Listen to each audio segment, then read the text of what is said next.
What if I told you that one of the biggest global projects of the 21st century, backed by over 140 countries, might actually be a carefully disguised trap?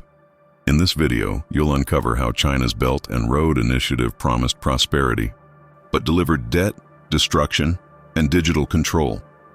Have you ever wondered why so many developing nations are now drowning in Chinese loans? Or why massive highways, ports, and railways are being abandoned halfway through construction?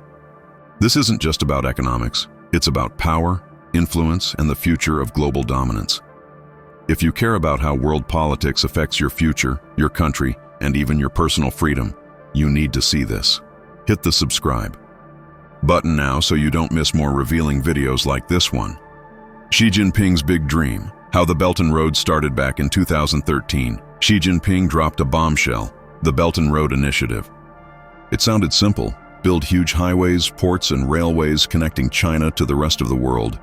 A win-win deal, they said. But behind the fancy speeches, it was all about control.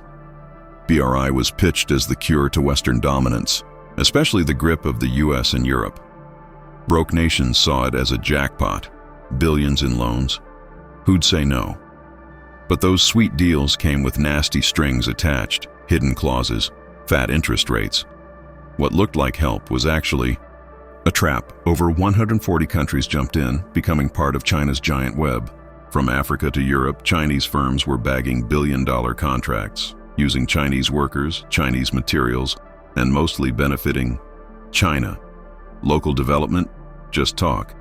Xi called it the New Silk Road, selling peace and prosperity. But in reality, messy projects, bloated budgets, and infrastructure that mainly boosted China's influence. This was warfare without guns, taking over without firing a shot. Analysts started seeing the game. BRI wasn't just smart, it was next-level power play. But for the countries that bought in, the real cost came later. Xi's dream? It started, turning into a global nightmare. And what you'll see next will blow your mind.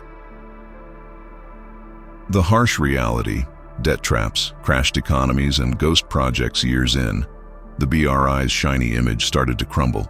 Instead of growth, many countries got slammed with crushing debt.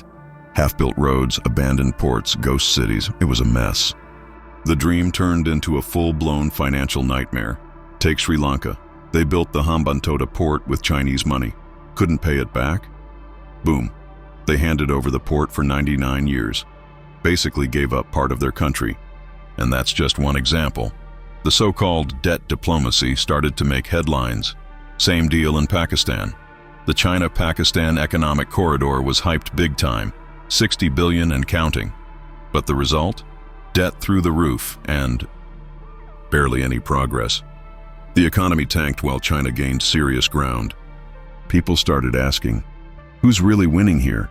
Zambia, Montenegro, Kenya, the list goes on. They took the loans thinking it'd save them.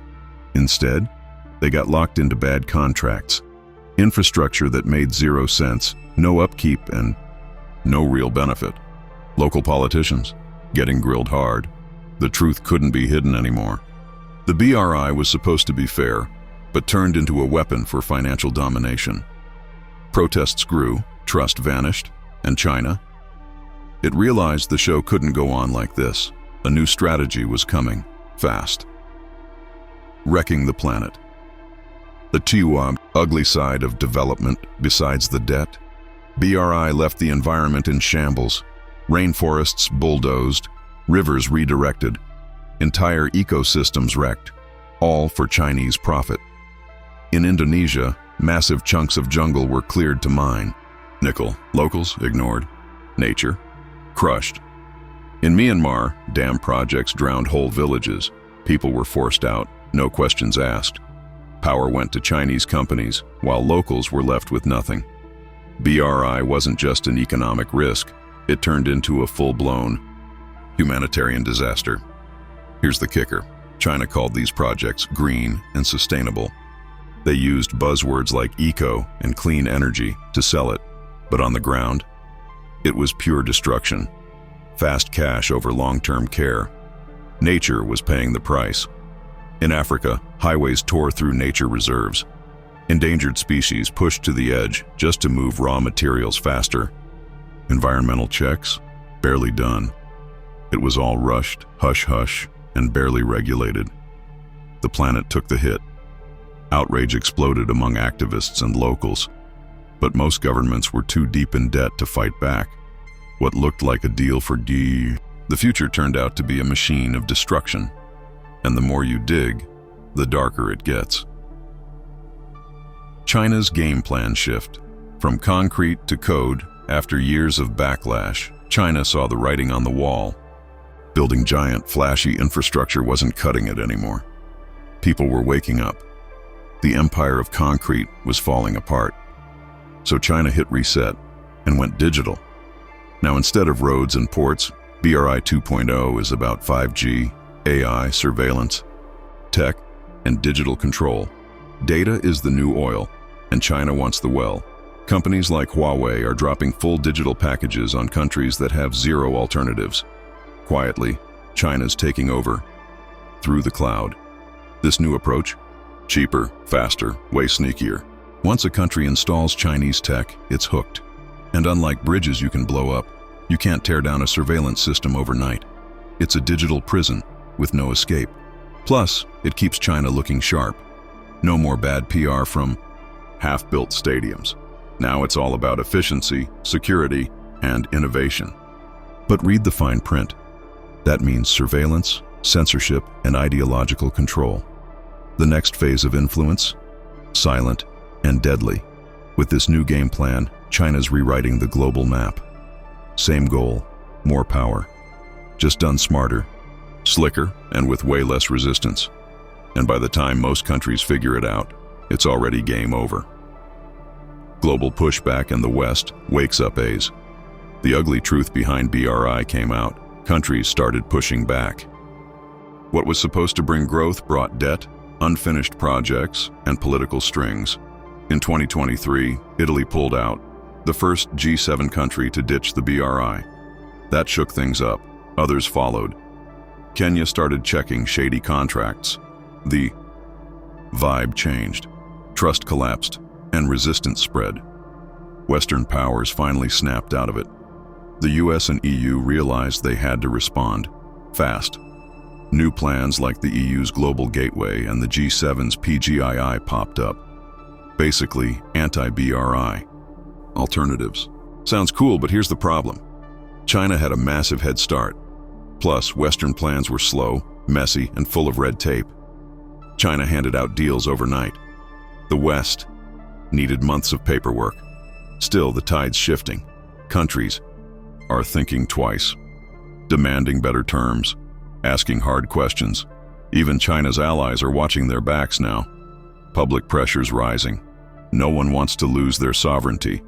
The battle isn't just about roads anymore.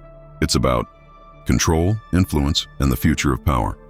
China still holds ground, but the narrative, it's slipping fast.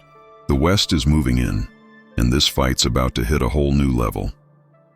From bricks to bytes, the rise of the invisible empire, BRI's no longer about steel and cement.